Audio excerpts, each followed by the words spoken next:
مرحبا شباب، اليوم عندنا علاج بروسبان. بروسبان هو على شكل شراب يستخدم للقحة والبلغم وموسع للقصبات.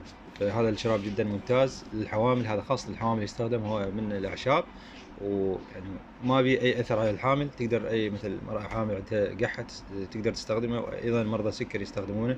علاج اكو نوعية ألمانية سعره 6000، واكو عراقي أربيل تقريبا سعره 3000 دينار عراقي، وشراب جدا فعال وآمن. فإذا احتاجتوا اطلبوه من الصيدلية وراح يفيدكم كلش. في أمان.